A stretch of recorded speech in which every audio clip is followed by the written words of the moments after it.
This course is APP 400.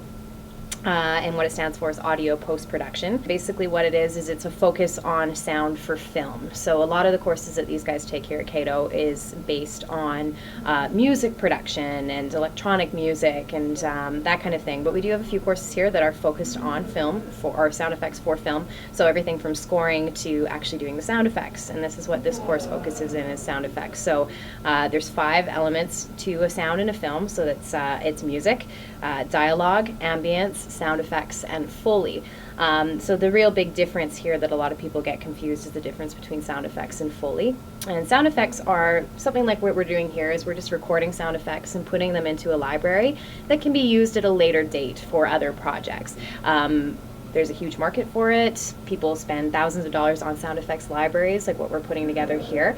But then there's also Foley, and what Foley is on a projector, like this one right here, we would actually put the video that we're wanting to do the sound effects for on the projector, and then we would actually record the actors' movements in real time in movement, and so that way everything that we record is already in sync, and it's perfect. It's tailor-made for that film project. So that's what Foley is syncing up sound effects and recording them in live real time to live video projections. So it's all synced up and, like I said, tailored for the actual project itself.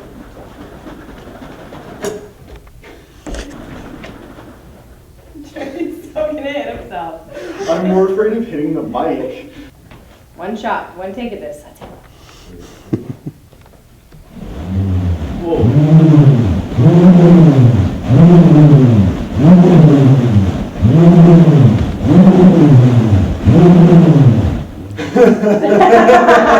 So what we've got here for microphones is we have a Sennheiser shotgun microphone, and then we also have an AKG 414. They're both condenser microphone types. So if you're familiar with condenser microphones, you'll know that there's also dynamic and ribbon microphones as well. But for the purposes of Foley, we've actually decided to go almost exclusively with condenser mics, just because they have a really sensitive frequency range.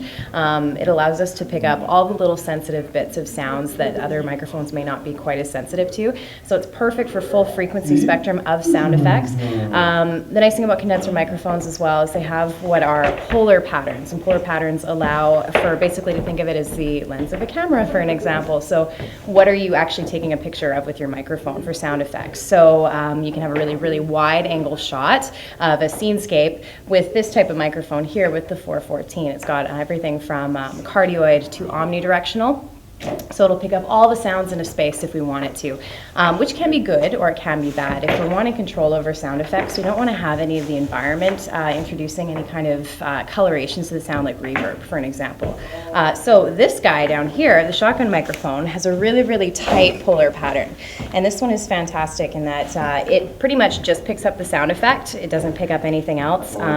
Even if I'm to be standing behind it and breathing, there's a pretty good chance it won't even pick up my breathing. So this one is fantastic for picking up just what you're wanting, no room reflections or anything.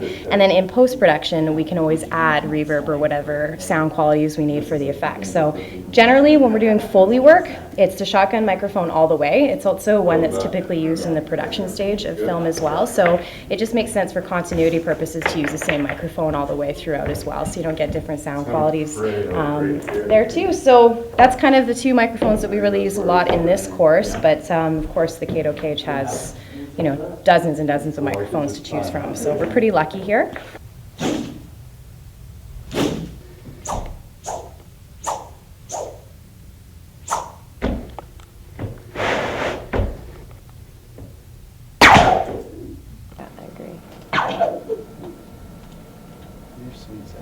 Might be able to EQ out that hit. So that's basically what we do. Today we were making whooshes and swooshes with everything from bungee cord to kitchen utensils. This course is very project driven, very hands-on, and it's really centered on student participation as well.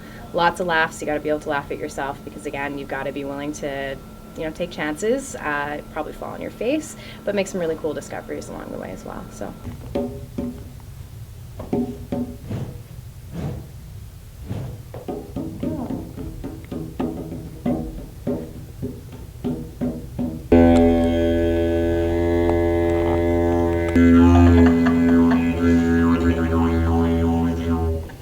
That's awesome. Nice. That totally sounds like the horn in Lord of the Rings when Gimli blows.